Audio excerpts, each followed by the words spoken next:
Hi, I'm Dylan Wickrama and I'm chatting with Andy Dukes on Ride and Talk, the BMW Motor Art podcast. Greetings everybody and welcome back to Ride and Talk. If it's your first time here, it's great to have you along for the ride. Today's podcast is very close to my heart because it's about a guy who inspired me to ride around the world back in 2017, although his original journey involved a lot more seawater than mine did. 700 kilometres of the Pacific Ocean, in fact. Life sometimes invents stories that are more incredible than any Hollywood filmmaker could ever think up. One such story is that of Darién Wickrama, a boy who often looked out to sea from his native Sri Lanka and passionately longed to know what lay beyond the horizon. He eventually got his chance many years later on a BMW R GS adventure called Bruce, on which he travelled more than 210,000 kilometres on 4 continents over a period of 3 years. But the real adventure began at the Darién Gap between Panama and Colombia, where all roads ended. Undaunted, Dylan built a raft from 10 empty oil drums, equipped it with a sail borrowed from an abandoned boat, and then Bruce the BMW came into play. Dylan extended the shaft of the R 1150 GSA and integrated the motorcycle into the raft's frame, so that it could serve as a motor for the floating platform. He filled 120 litres of petrol into jerry cans for fuel, took a few provisions, and off he went. Out in the Pacific, he got caught in strong currents that pulled him deep out to sea. For days he floated aimlessly in the ocean, not knowing where he was anymore and in what direction he needed to sail. What happened out there is a spellbinding story that was first published in Dylan's book, When the Road Ends, but has now been made into a feature-length documentary movie. First though, we need to go right back to the beginning and the island of Sri Lanka, where Dylan's story began. Well, good afternoon, Dylan. Welcome to Ride and Talk. It's a real pleasure to have you on as our guest. Hi Andy, it's good to be here once again. How are you doing? Yeah, it's been a long time. It's been a few years for sure. I think it was 2016 we met last, right? Yeah. And as for your story, it's hard to know where to start, but I guess we've got to go back to Sri Lanka in your childhood, where you always daydreamed of adventure and of course yearned to travel the world. Yeah, oh my God, my childhood, that was a long time ago, you know. As a child, I guess I always dreamt of traveling the world, not just traveling on a motorcycle. That is something I guess, you know, a lot of youngsters do, right? Even though I didn't have a motorcycle in those days, I just watched people who had. And I remember as a 12-year-old, someone gave me a lift. Just took me for a couple of kilometers, and I couldn't stop laughing. Because, you know, I had this grin the whole time. And I guess that changed quite a lot. Yeah, I mean, it was a tough childhood. You know, you're known for your smiles, but going back to Sri Lanka, it was a tough childhood where there was extreme poverty and there were many hardships. I think your father was killed also when you were just 6 years old by 2 robbers. Yeah, that's right. I think that was the biggest hit we took as a family. My mother was only just 27 years old, and my father was 32 when he got killed by 2 robbers. We had we thought we had a bright future. He's a upcoming businessman, and he had a shop in Colombo where he sold tractor spare parts and tractors, and But all of a sudden, his death brought, let's say, destruction to my family, actually. Because my mother didn't know where he had invested his money, and from one day to the next, we became poor. We lost everything, and my mother was a simple housewife up until that point. And then she had to start working. She didn't have a skilled She had not learned a skilled trade, so she had to learn to sew, and she started, sewing clothes in a garment, and that was a pretty hard childhood. Even then, she worked like 7 days a week, probably 10, 12 hours a day, and even then she couldn't earn enough money for us to have enough food. So I remember sometimes how I cried in the night because of hunger, because we did not have a single corn of rice in the house, and we didn't have our own house. We were just basically going from place to place. We were renting at the beginning. My father, he had rented a large house in Colombo. And his idea was to build a house, and they were looking for a property to buy and then build up a house. And then he died, so we were just left with nothing. And my mother had to keep on moving from one place to the other because the rent was too much to bear. Yeah. I mean, it's certainly for yourself as the eldest child, and I think there were 4 mouths to feed as well, and the support from your father's old business partners seemed to disappear into thin air, after he was gone. Absolutely. So it can't have been easy as the eldest child. I guess you also had to become the head of a family in a way.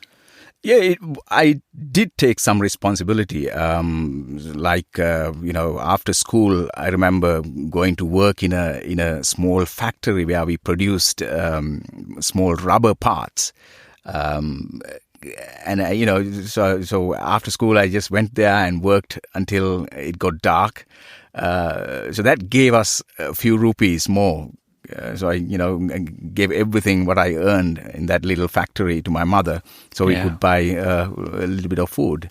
Oh, brilliant! And obviously, even though you had your head down, you must have kept dreaming of adventure and travel to faraway places. And of course, you eventually got your chance as a man in his 30s, I think, living in Switzerland with your own business and plenty of money. But still, there seemed to be something missing. I think you were restless and had itchy feet, as we say in English. Yes, I don't say that I had plenty of money, but I was comfortable compared to how I grew up as a child with nothing, and I was fortunate enough to come to Europe, living in Switzerland, and I had established my business. I was running a motor car repair service workshop, buying and selling cars. So I was doing pretty good. But later on, I started asking myself, what this life is all about, the purpose of life. I don't know if that was a midlife crisis because I was hitting my 40s, but I guess not, because I'd been going through that phase for a number of years. I think we all have these conversations with ourselves around that time, don't we? What we've done, what we've achieved, what we still feel that we have to achieve, what's out there, what's gone before. Exactly. There was a time when one of my customers, he was someone with quite a bit of money, and he offered me a loan. He said, you could have up to 1 million to, build up your business. You want to, do better because, you are a great mechanic and, you seem to be doing quite well business wise. So actually I started dreaming about, expanding my business. But at the same time, I started asking the question, hey, what am I doing? Okay, you make a lot of money, and then what? And that's the starting point of all this. I knew that I was dreaming of traveling the world as a child, and then all of a sudden, I remember it was one winter evening. I was under the shower after a hard day's work. I came and I was like, I want to get out, and it is time to do this world tour. And that was it. And then I started planning to sell off my business. It didn't take long, actually. There's a funny thing about when I think about something, it automatically happens. I don't know, what's wrong with me, or why that happens. Like a couple of weeks later, a guy walks into my garage and he said, "Hey, Dylan, I'm looking for a place to buy like yours." And I said, "Here it is. You can buy it." That was Wow. I think you must have, good luck charm about you or something like that, because things like that don't happen to everybody. But of course, they do say that the hardest thing to do when planning a big trip like you did was actually taking the decision to go. But it sounds as if your time in taking the decision and actually leaving was pretty soon. It was. I mean, it only took a couple of months until everything was ready and I was on the road. It wasn't such a spectacular departure. I mean, there weren't people waving me goodbye, and there was not I'm going on this long adventure trip.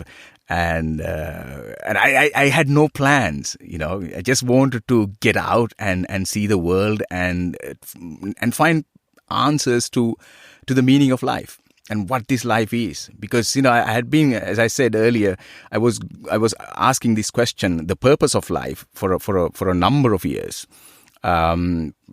Because money is one thing, but having that inner peace is something else.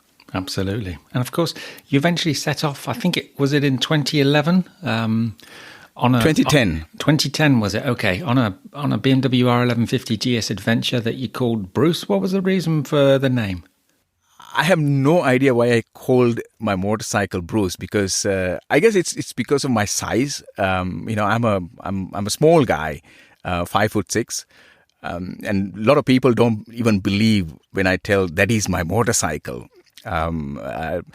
So that bike being so large, I guess I couldn't give it a girl's name. Bruce Willis, Die Hard, all that. I don't know. Yeah, probably it's because of that. Yeah, understood totally. I used to own a GS Adventure 1150, and I wish I'd never sold it. But there you go. So 200,000 kilometers, 3 years, 4 continents later, you found yourself in Panama, where all roads suddenly ended.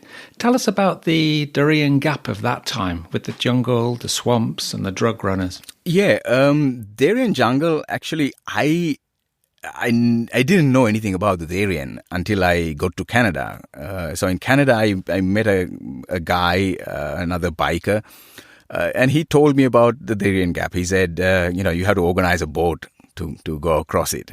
And I was like, what? There's this Pan-American highway. That's the longest road in the world.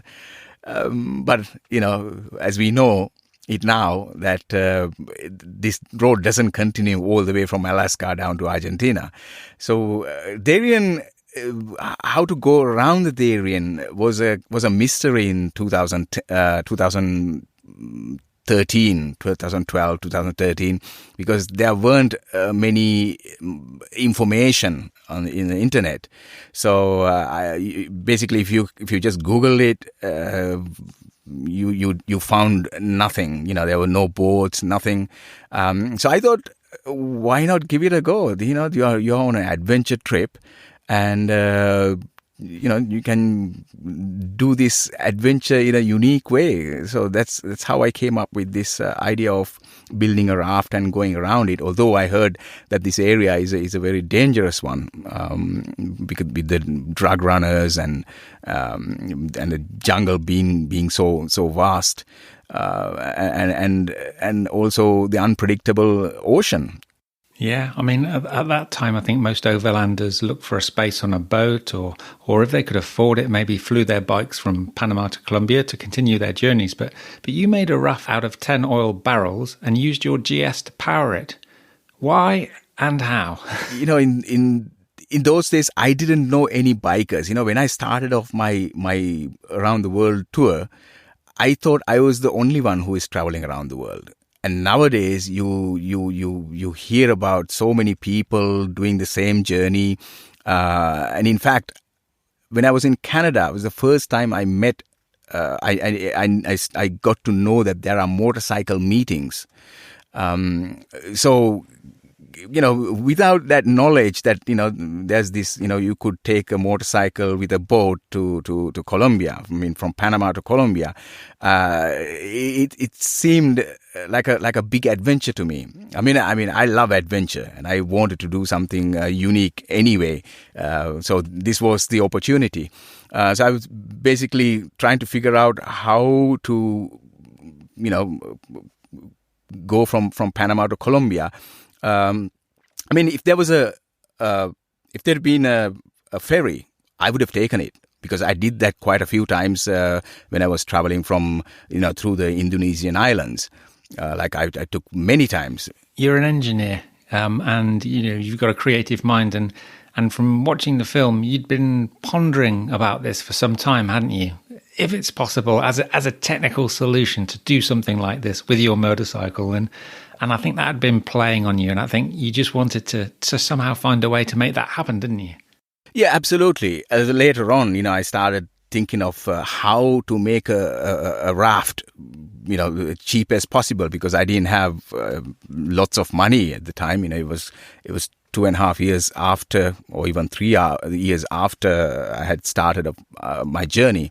So it was like, my money was like going out. So I had very few dollars left. So I remember, sitting in my tent thinking about how to create a raft, the cheapest way. So the one idea was to get PET bottles. I thought, seriously, I was thinking about, collecting loads of PET bottles and create a raft with that. But then later on, I came up with the idea of building a raft with 10 oil drums. That was the easiest and the safest, you could, so you could put a motorcycle on it. So the idea was to, use my motorcycle engine as the power source. Instead of the rear wheel, I connected a shaft to the final drive, and extended that with a 1.5 meter shaft and put a propeller on that, and off I went. It's just fantastic. It's the stuff of dreams, isn't it? A little sketch appears in your mind, you draw it out, and you think, well, hey, this could work. And then you're in Panama, and you find a way, and you meet the right people, and people help you out, and all of a sudden you have this thing that you've built, but you didn't really have time to test it out, though, did you? You just set off because I think there was some bad weather forecast, or...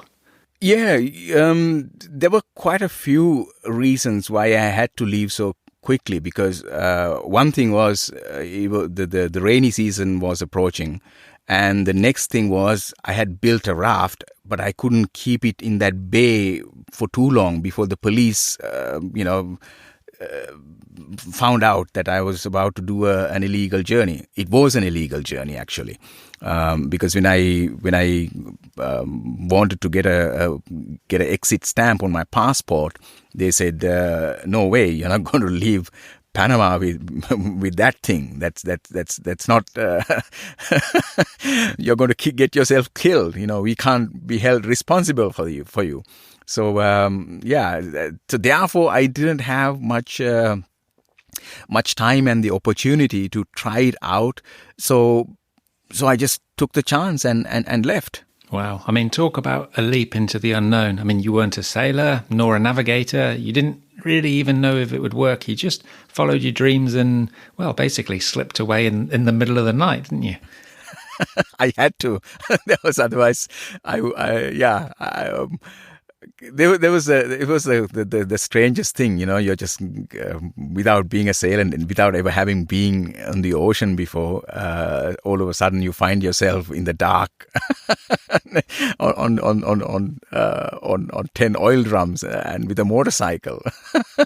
It wasn't as funny as it sounds now.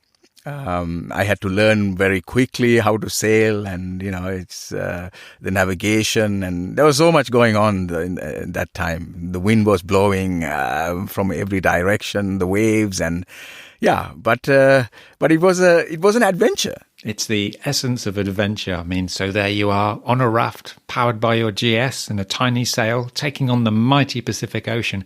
I don't want to give too much away, Dylan, but how long did you originally think the journey would take? And how far out was this estimate in the end? I thought the journey would take around 2 weeks.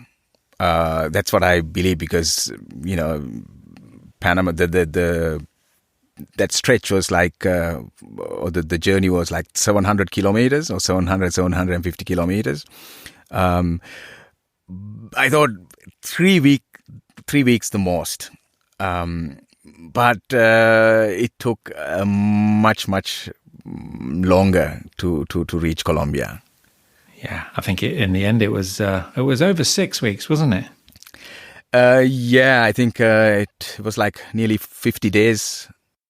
Goodness me. I mean, there are so many things that happened during those weeks at sea that you could write a book about them. Well, in fact, you did. I mean, that was called When the Road Ends. That was published in 2015.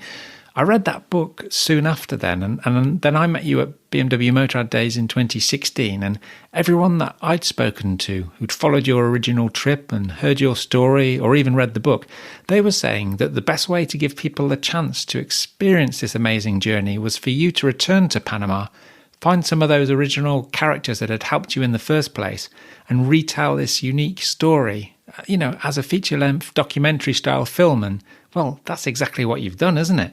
Yeah, when I set off at the beginning, I never dreamt of making a film. Even after having done all these adventures, I come home and I thought, I'll write a book and that's it. And I held quite a few presentations about my journey. But in 2010, I met a guy in Dubai called Ali. He's an Austrian guy born to Iranian parents. And he saw me in Dubai and he started following my journey. So once I came back, he bought my book and read it. And he said, "Hey, Dylan, I really want to see you." So when I was passing through, I went to visit him, and he said, "Can you do a little presentation in my village?" Which I did, and then he saw my videos, and then he said, "Dylan, you really got to make a movie out of this. I have some friends, let's get together." So that's how this whole movie thing, started. The idea, at least. But then again, they wanted 100,000 euros to make a decent documentary, a 60-minute documentary, and I didn't have that money. And then we started a crowdfunding thing, but it only brought 6,000 or 7,000 euros. With that, that was the end of my film. But then, I always say when I do a presentation that, when you are at the end of the road, you have to believe in yourself, and, you can build your own raft and take that, do that journey by yourself. So remembering what I always preach to people, I said, "Hey, you are at the end of the road here again. Build your raft." So, without being a filmmaker, I started making my movie. Well, I tell you what, you're a quick learner, and you did a fantastic job, because I watched it over the weekend with my wife and son, and we were spellbound from start to finish. I mean, it's got all the ingredients, of a perfect story. It's got drama, it's got inner conflict, tension, surprise, suspense. Think sharks. Memorable characters and setting. I mean, it's even got a surprising ending. So you must have enjoyed the process of reliving your adventure when putting all of that footage together. Absolutely. I mean, even to this day, I can't believe that I was able to to create a movie in such quality. I mean, I'm not just blowing my own trumpet here. I'm just, when I have, this film has been seen by hundreds of people now, and every time, people come up to me with tears in their eyes, because it's a powerful story. And I was lucky to have that powerful story with those special characters. It just, I don't know. I have been again a lucky man. Well, I always think people make their own luck, Dylan. But yeah, like you say, you've showed the film to quite a few people. I think you managed to preview it in a few cinemas before coronavirus hit. But the good news is that it's now available worldwide for streaming and download on multiple platforms in multiple language and subtitle options. So can you tell us a little bit more about that, please? Yes, and it was quite unfortunate that we couldn't do an extensive tour with the film and show it in more cinemas. But the good thing is that we released it on the 12th of May, and now it's available on iTunes and Amazon, Google Play, and such major video on demand platforms to be seen. And also it's in 3 languages, plus you can watch it with subtitles in Italian, French, Spanish and Japanese even. I think probably there might be even a few more versions coming out in the future. Oh, that sounds fantastic. And of course, apart from the great storyline, there are so many positive messages throughout that film. Messages of optimism, hope, chasing your dreams, appreciating the little things in life, the kindness of strangers.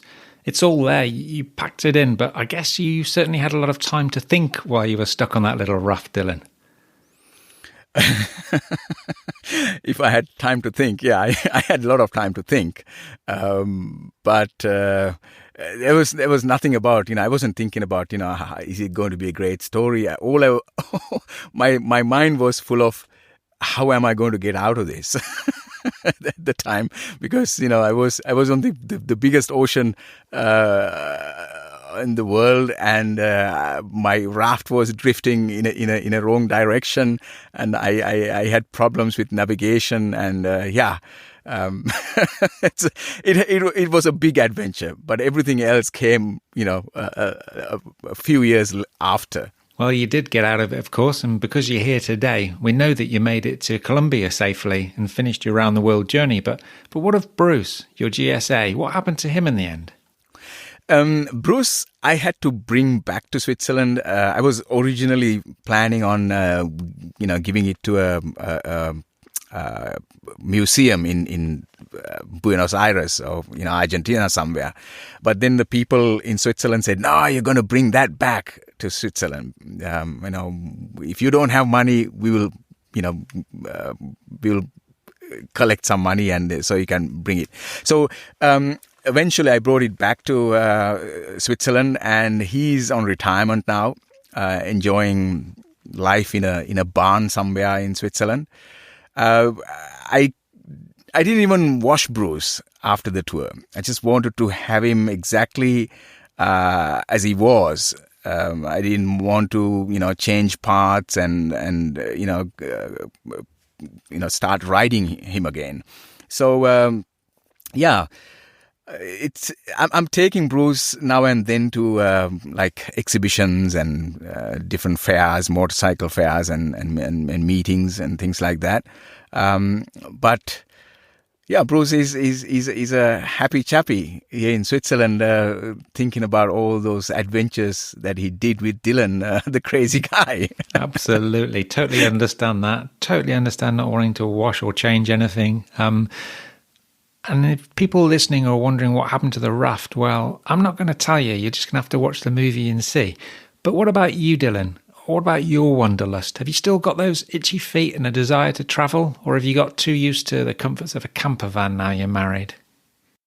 Yes, I still got itchy feet, but I'm not in search of anything. I'm a very happy man, much happier than when I started off on my journey. I'd say I'm just living to enjoy life rather than trying to, look for the meaning of life, because I found out that the meaning of life is a very simple thing, and that is to be happy. And I'm doing everything that makes me happy right now. Dylan, it's been an absolute pleasure, mate. Before we go, can you please point the listeners in the right direction so they can find that movie? It's very simple. You just go to Google and give When the Road Ends, Lost in the Pacific, and I'm sure you will find many platforms and a lot of information about it. You can also visit Ride to Explore. It's written Ride to and X without E, plore.com. You'll land on my website, and there's also a lot of information and a lot of background information to the film and how it came to be and the making of and all those sort of things. But it'll be available on iTunes, Google Play, and Amazon and such places, platforms like that. You simply just Google my name probably, and you'll find that movie quite easily. We'll put those links in the show notes as well, just so people can find it easily, and I thoroughly recommend it. Thanks for coming on Ride and Talk, Dylan. Hopefully we'll see you at BMW Motorrad Days in 2021. Cheers, mate. Thank you very much, Andy. It was a pleasure talking to you. Take care. Bye-bye. Thanks, Dylan. What a story. And well done for bringing the film to fruition. Having seen the movie, I can thoroughly recommend it to anyone who dreams of seemingly impossible adventures in faraway places, with or without a motorcycle. Like all great stories, it's got something for everybody and will remain in your memory for a long time. That's it for now, but do let us know what you think of the film. Perhaps we can organise a special screening with Dylan at next year's BMW Motorrad Days. Thanks for listening to Ride and Talk today, and rest assured we'll be back soon with more unforgettable motorcycle stories. Bye for now.